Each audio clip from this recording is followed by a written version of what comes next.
청취자 여러분, 안녕하세요. 잠시 후 오디오북으로 감상하실 작품, 바로 김유정 작가의 동백꽃인데요. 네, 1936년에 조광이라는 잡지에 발표된 한국 단편소설의 정말 보석 같은 작품이죠. 맞아요. 아마 많은 분들이 학창 시절에 접하시고 그 외 풋풋한 시골 소년 소녀의 이야기로 기억하실 거예요. 그렇죠. 배경도 1930년대 강원도 산골 마을의 봄날이고 아주 향토 적은 분위기가 물씬 풍기죠. 네. 근데 이게 과연 그렇게 단순하고 예쁜 첫사랑 이야기이기만 할까? 오늘 한번 그 속을 살짝 들여다보는 시간을 가져볼까 합니다. 좋습니다. 이 소설을 더 깊이 이해하려면 몇 가지 짚어볼 포인트가 있거든요. 아, 어떤 걸까요? 우선 가장 흥미로운 게 바로 제목, 동백꽃의 비밀입니다. 비밀이요? 아, 그거 저도 좀 궁금했어요. 동백꽃 하면 보통 겨울에 피는 빨간 꽃 생각하잖아요. 맞아요. 다들 그렇게 생각하기 쉬운데 소설 배경은 봄이거든요. 김유정 작가 고향인 강원도 쪽에서는 예로부터 봄에 피는 노란 생강나무 꽃을 동백꽃 혹은 동박꽃이라고 불렀다고 해요. 아, 노란 꽃이었군요. 우리가 아는 그 동백꽃이 아니라. 네, 바로 그겁니다. 생강나무꽃. 이 꽃말도 재밌어요. 뭐 수줍음, 사랑의 고백, 매혹 이런 뜻이 있거든요. 와, 꽃말이 소설 내용이랑 딱 들어맞는 느낌인데요. 그렇죠. 특히 소설 마지막에 나와 점순이가 이 노란 동백꽃, 그러니까 생강나무꽃 더미 속으로 퍼묻히는 그 장면. 아주 인상적이죠. 그들의 서툴지만 강렬했던 감정, 그 순간을 딱 상징하는 것 같아요. 아, 그러네요. 정말 중요한 포인트네요. 그럼 이제 등장인물들도 좀 살펴봐야겠죠? 네. 이 소설은 1인칭 주인공 시점, 그러니까 나의 시선으로 이야기가 전개됩니다. 나, 소작인의 아들이죠, 좀. 어수룩하고 순박하고. 그렇죠. 사랑이라는 감정에 아직 눈뜨지 못한 소년이라서 점순이가 왜 자기한테 그렇게 구는지 도통 이해를 못해요. 답답할 정도로요. 반면에 점순이는? 점순이는 마름의 딸이죠. 당시 농촌사회에서 마름이면 소장농보다 신분이 높았잖아요. 아, 맞아요. 지주 대리인 같은 역할이었죠. 네. 그래서인지 점순이는 나보다 좀 더 조숙하고 또 자기 감정 표현에 훨씬 적극적이고 어떻게 보면 좀 거칠기까지 하죠. 그 유명한 대사 있잖아요. 네 집엔 이거 없지? 하면서 감자 주는 장면. 아, 네. 그 구운 감자. 그게 점순이 나름의 관심 표현인데 나는 그걸 또 자존심 상해하고 여기서부터 갈등이 시작되는 거죠. 맞아요. 거절당하고 나니까 점순이가 막 우리 집 닭을 괴롭히고. 심지어 네 아버지가 고잘하지라 같은 요즘 말로 하면 좀 심한 말까지 하잖아요. 네, 정말 서슴없죠. 이런 나의 눈치 없음이랑 점순이의 이런 저돌적인 애정 공세가 부딪히면서 웃음을 만들어내는 거, 이게 바로 김유정 소설의 특징인 해악인 거죠. 정확합니다. 토속적인 어휘나 사투리를 정말 맛깔나게 쓰면서 웃음 속에 그 시절 사람들의 고단한 삶의 모습 같은 걸 녹여내는 거죠. 아, 그리고 이야기 순서도 좀 독특하다고 들었어요. 네, 맞아요. 역순행적 구성이라고 하죠. 현재 시점에서 닭싸움을 벌이는 장면으로 딱 시작해서 네. 시간을 거슬러 올라가서 나흘 전 감자 사건의 전말을 보여주고 다시 현재로 돌아와서 화해하는 거죠예요. 아, 그래서 독자들이 아니 얘네가 왜 이렇게 닭싸움을 시키고 있지? 궁금해하다가 과거 이야기를 통해 이유를 알게 되고 더 몰입하게 되는군요. 그렇죠. 사건의 인과관계를 효과적으로 보여주고 흥미를 더하는 장치입니다. 그래서 보면 감자는 관계의 시작, 닭싸움은 갈등의 고조와 해소, 그리고 마지막 노란 동백꽃은 화해와 사랑의 절정, 뭐 이렇게 상징적으로 해석할 수도 있겠네요. 와, 정말 흥미로운데요? 근데 여기서 잠깐 청취자 여러분께도 한번 여쭤보고 싶어요. 점순이의 행동, 이걸 그냥 순수한 사랑 표현으로만 봐야 할까요? 그 부분에 대해서는 다른 시각도 분명히 존재합니다. 다른 시각이라면요? 예를 들어 점순이의 행동이 순수한 호감이라기보다는 거절당한 것에 대한 분노나 복수심, 혹은 나를 자기 마음대로 하려는 소유욕에 가깝다는 해석도 있어요. 아, 하긴 닭을 괴롭히거나 좀 심한 말을 하는 걸 보면 마냥 귀엽게만 보기는 어렵기도 하고요. 네. 그리고 마지막 장면에서 닭을 죽인 걸 빌미로 나를 꼼짝 못하게 만들고 관계를 진전시키는 듯한 모습이 이게 과연 나의 자발적인 감정의 결과냐 아니면 점순이의 어떤 강압이나 협박에 의한 것이냐 하는 논란도 있죠. 와, 그렇게 보니까 정말 다르게 느껴지네요. 순수한 첫사랑 이야기로만 알았는데. 그래서 이 작품이 더 매력적인 것 같아요.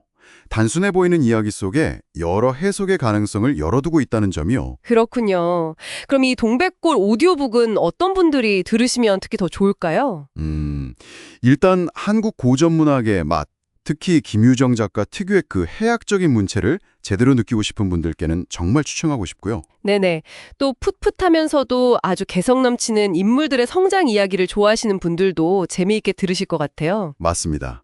그리고 1930년대 우리 농촌의 모습이나 정서, 또 지금은 잘 쓰지 않는 생생한 토속어나 사투리에 관심 있는 분들께도 아주 흥미로운 경험이 될 겁니다. 아, 그리고 방금 저희가 이야기 나눈 것처럼 하나의 작품을 다양한 시각에서 해석하고 생각해보길 즐기는 분들이라면 더더욱 만족하실 것 같네요. 그렇죠. 곱씹을수록 새로운 맛이 우러나는 작품입니다. 네, 정말 그런 것 같습니다. 김유정의 동백꽃, 겉보기엔 순박한 사랑 이야기 같지만 그 안에는 웃음과 함께 당시 시대상 그리고 인간 심리에 대한 깊은 통찰까지 담겨있는 아주 매력적인 작품이라는 생각이 드네요. 맞습니다. 과연 나와 점순이의 이야기가 어떻게 펼쳐질지, 또 여러분은 이 이야기를 어떻게 느끼실지 이제 곧 시작될 오디오북을 통해 직접 확인해 보시길 바랍니다. 오늘 저희 이야기가 흥미로우셨다면요, 저희 채널 구독과 좋아요도 잊지 말고 꼭 눌러주세요. 네, 다음에도 좋은 작품 이야기로 찾아뵙겠습니다. 감사합니다.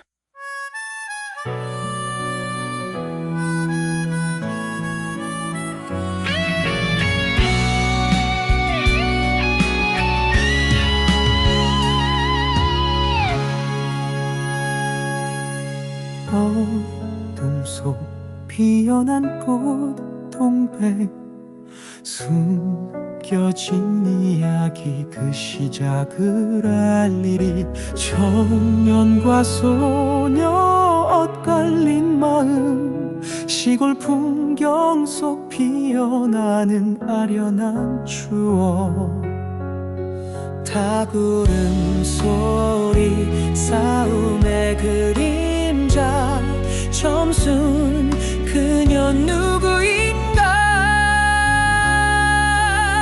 절는 숲에 붉은 피 눈물 분노와 절망 소년의 외침 슬프가 숨겨진 진심 외면하는 소년 상처 입은 소녀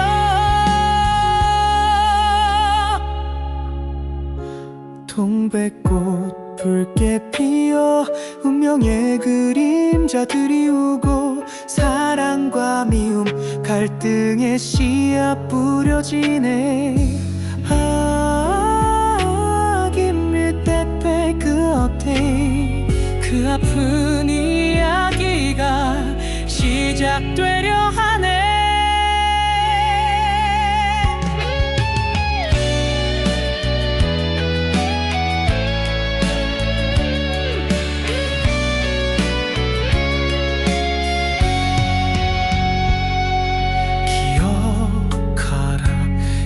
아름답고 슬픈 이야기 이제 그 베일을 벗기리라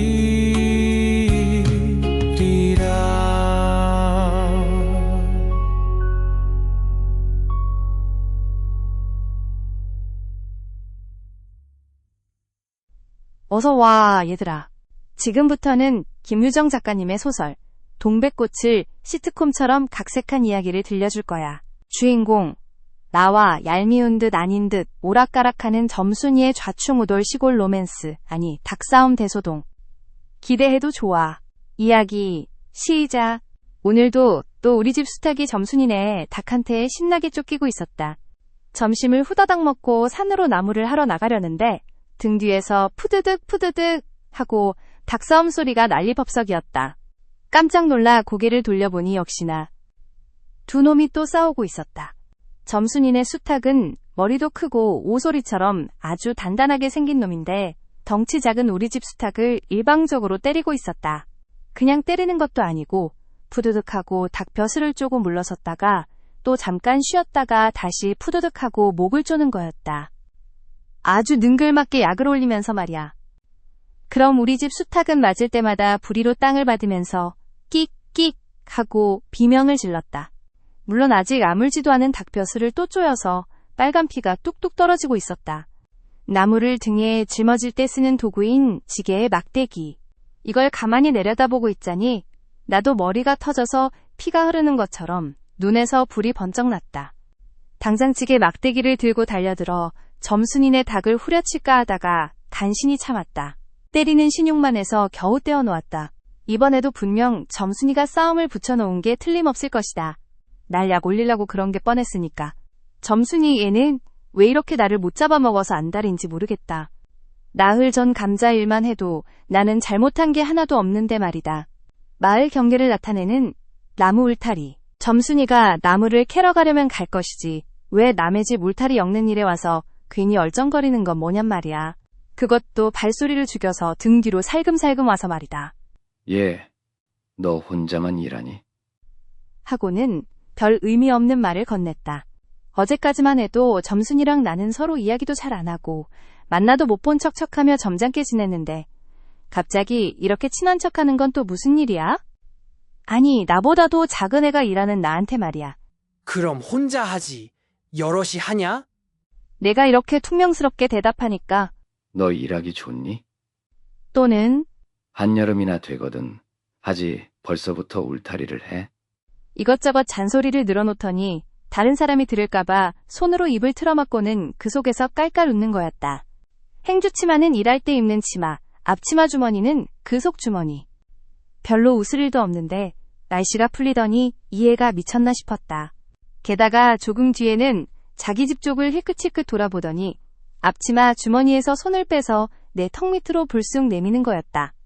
언제 구웠는지 막 구웠는지 따끈따끈한 감자 3개를 손에 가득 쥐고 있었다. 너네 집엔 이런 거 없지?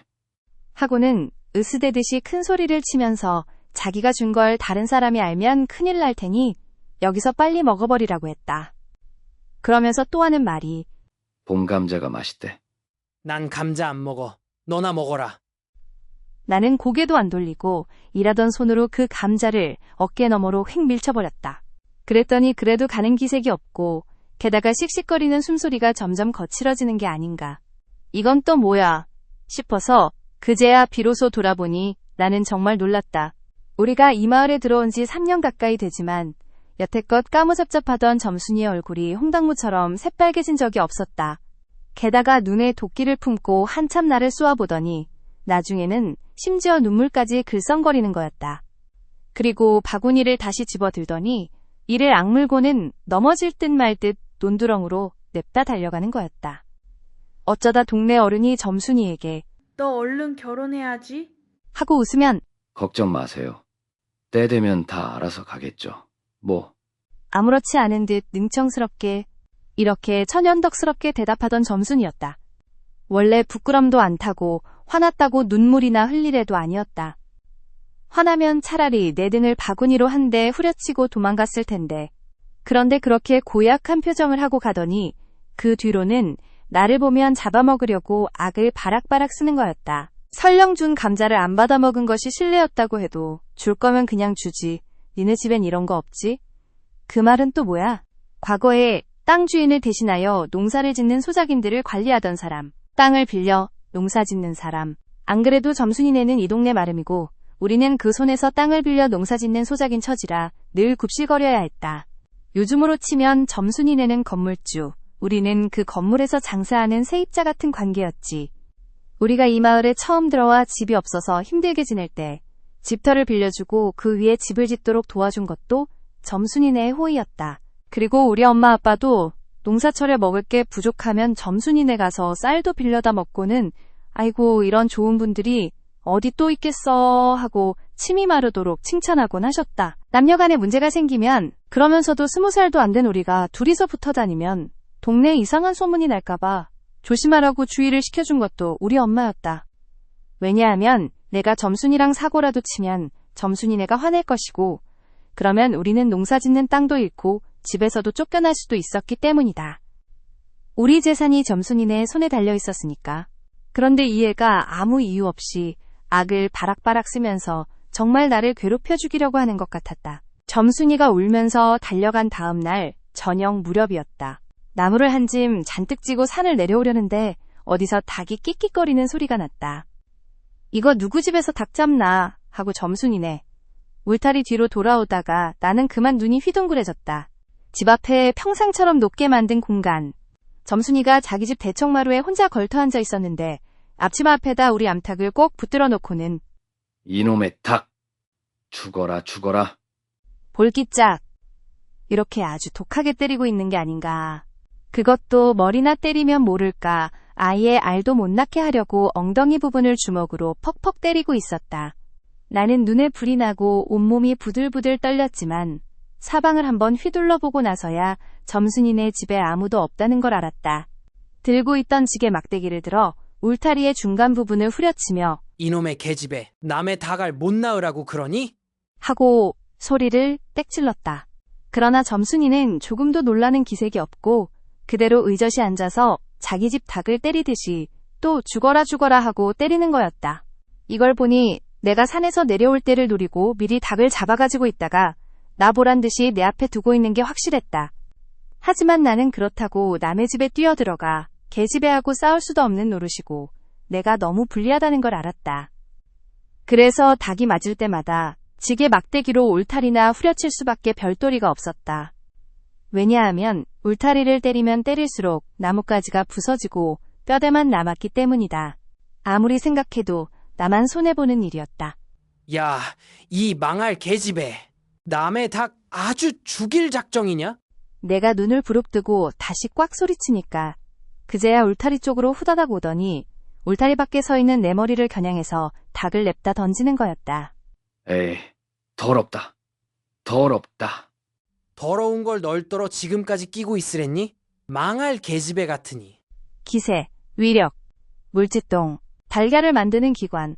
하고 나도 더럽다는 듯이 울타리 쪽을 획 돌아서 내려오는데 약이 오를 대로 다 올랐다. 왜냐하면 암탉이 풍기는 서슬에 내 이마에 물설사를 찍 깔겼는데 그걸 보니 알집만 터진 게 아니라 속병까지 단단히 난 것 같았기 때문이다. 그리고 내 등 뒤를 향하여 나에게만 들릴 듯 말 듯한 목소리로 이 바보 녀석아. 예, 너 태어날 때부터 바보 아니야? 그것만 해도 괜찮으련만 예, 너네 아버지가 아이 못 낳는다며. 뭐? 우리 아버지가 그래 아이를 못 낳는다고? 하고 화가 머리끝까지 나서 고개를 획 돌려 바라봤더니 그때까지 울타리 위에 있어야 할 점순이 얼굴이 어디 갔는지 보이지를 않았다. 그러다 돌아서서 내려오려니까 아까 했던 욕을 울타리 밖으로 또 퍼붓는 거였다. 욕을 이렇게나 실컷 먹으면서도 한마디도 받아칠 수 없다는 생각에 돌부리에 발톱이 터져도 모를 만큼 분하고 급기야는 두 눈에 눈물까지 왈칵 쏟아졌다. 그러나 점순이의 괴롭힘은 이게 끝이 아니었다. 사람들이 없으면 틈틈이 자기 집 수탉을 몰고 와서 우리 수탉과 싸움을 붙여놓았다. 자기 집 수탉은 덩치도 크고 싸움이라면 일가견이 있어서 늘 이기는 놈이었다. 그래서 툭하면 우리 수탉이 벼슬이랑 눈에서 피가 철철 흐르도록 만들었다. 어떤 때에는 우리 수탉이 안 나오니까 이 애가 모이를 쥐고 와서 꿰어낸 다음 싸움을 붙이는 거였다. 간장, 고추장 등을 보관하는 곳, 살모사. 이렇게 되니 나도 다른 방법을 찾아야만 했다. 하루는 우리 수탉을 붙들어가지고 몰래 장독대로 갔다. 싸움닭에게 고추장을 먹이면 힘이 펄펄 난다는 소문을 들었었다. 마치 병든 소가 독사를 먹고 힘이 솟는 것처럼 말이다. 장독에서 고추장 한 접시를 떠서 닭부리에 대고 먹여보았다. 닭도 고추장의 맛을 들였는지 거부하지 않고 반 접시 가까이 잘 먹었다.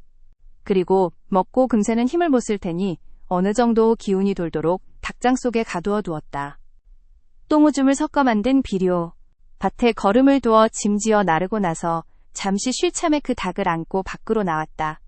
마침 밖에는 아무도 없고 점순이만 자기 울타리 안에서 헌옷을 뜯거나 솜을 고르는지 웅크리고 앉아서 일을 할 뿐이었다. 나는 점순이네 수탉이 노는 밭으로 가서 닭을 내려놓고 가만히 상황을 지켜봤다. 두 닭은 여전히 싸움을 하는데 처음에는 아무 소용이 없었다. 멋지게 쪼는 바람에 우리 닭은 또 피를 흘리고 그러면서도 날갯짓만 푸드득 할 뿐 제대로 한번 쪼아보지도 못했다. 그러나 한 번은 어쩐 일인지 힘을 써서 펄쩍 뛰더니 발톱으로 눈을 긁고 내려오면서 벼슬을 쪼았다. 큰 닭도 여기에는 놀랐는지 움찔하며 물러났다. 이 기회를 타서 작은 우리 수탉이 또 날싸게 덤벼들어 다시 벼슬을 쪼니 그제는 고집센 그 닭의 머리에서도 피가 흘렀다. 옳다. 알았다. 고추장만 먹이면 되는구나. 하고 나는 속으로 정말 신이 나서 죽을 지경이었다. 그때 뜻밖의 내가 닭싸움을 붙여놓은 것에 놀라서 울타리 밖으로 내다보고 섰던 점순이도 표정이 굳어지며 눈살을 찌푸렸다. 나는 두 손으로 엉덩이를 두드리며 연신 잘한다. 잘한다. 하고 신이 머리끝까지 뻗쳤다. 복수. 그러나 얼마 되지 않아서 나는 너 신하가 기둥처럼 멍하니 서 있게 되었다.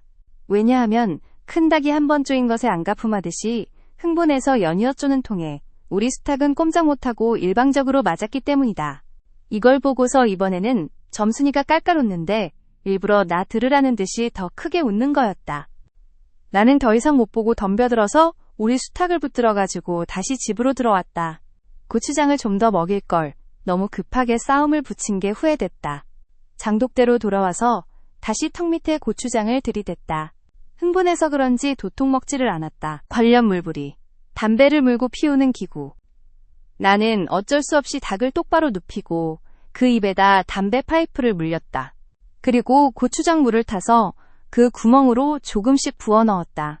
닭은 좀 괴로운지 킥킥하고 재채기를 하는 모양이었지만 지금의 괴로움은 매일같이 피를 흘리는 것에 비하면 아무것도 아니라고 생각했다. 작은 그릇. 그러나 한두 종지가량 고추장물을 먹이고 나서는 나는 그만 풀이 죽었다. 싱싱하던 닭이 왜 그런지 고개를 살며시 비틀고는 내 손에서 축 늘어지는 게 아닌가. 아버지가 볼까봐 얼른 닭장에 감추어 두었는데 오늘 아침에서야 겨우 정신을 차린 것 같았다. 그랬던 걸 이렇게 와보니 또 싸움을 붙여놓으니 이 망할 계집애가 분명 우리 집에 아무도 없는 틈을 타서 제가 들어와서 닭을 꺼내가지고 나간 것이 분명했다. 나는 다시 닭을 잡아다 가두고 걱정이 되면서도 그렇다고 나무를 하러 산에 가지 않을 수도 없는 상황이었다. 버드나무 껍질로 만든 피리. 소나무 가지를 꺾으며 가만히 생각해보니 도저히 참을 수가 없어서 그 애의 목을 비틀어버리고 싶었다. 이번에 내려가면 저 망할 계집의 등짝을 한 대 후려쳐야겠다. 하고 대충 나무를 지고는 허둥지둥 산을 내려왔다. 거의 다 집에 다 내려와서 나는 호드기 소리를 듣고 발이 딱 멈췄다. 아마도 생강나무 꽃을 의미 노란색.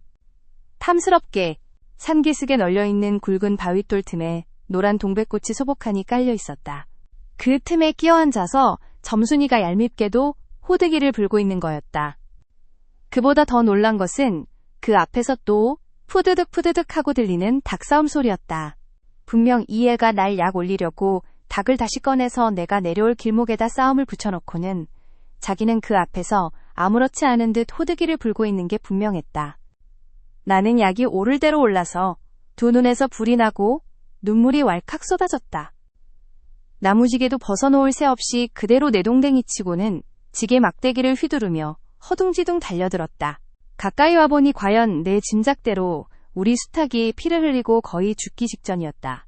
닭도 닭이려니와 그럼에도 불구하고 눈 하나 깜빡 안 하고 앉아서 호두기만 보는 그 모습에 정말 치가 떨렸다.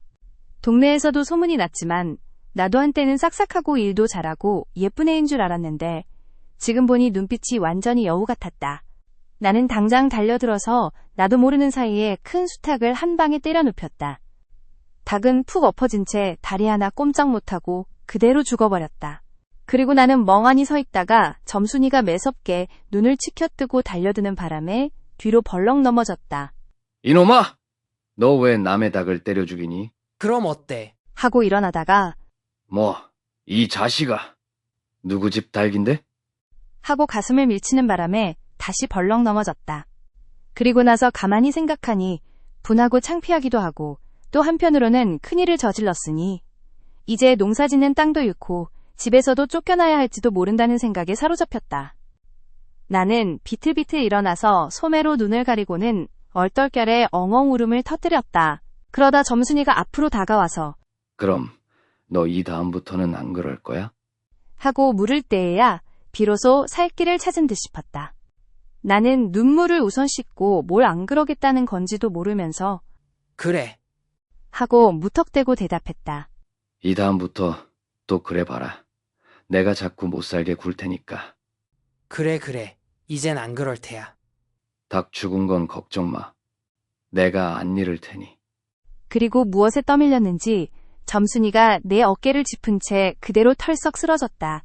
그 바람에 내 몸뚱이도 겹쳐서 쓰러지며 한창 피어 활짝 펼쳐진 노란 동백꽃밭 속으로 폭 파묻혀 버렸다. 알싸하면서도 향긋한 그 냄새에 나는 정신이 아득해지는 것 같았다. 너 말 안 할 거지? 그래. 조금 있더니 아래쪽에서 점순아, 이 기집애가 바느질하다 말고 어딜 간 거야? 하고 어딜 갔다 온 듯 싶은 점순이 엄마의 화난 목소리가 들렸다. 점순이가 겁을 잔뜩 먹고 꽃밭 밑으로 살금살금 기어산 아래로 내려간 뒤 나는 바위를 끼고 엉금엉금 기어산 위로 도망갈 수밖에 없었다. 이렇게 나와 점순이의 예측 불가능한 시트콤 같은 이야기는 다음을 기약하며 막을 내립니다. 어땠나요? 재미있었나요? 서사적없고 피어난 꽃동백 숨겨진 이야기 그 시작을 알리리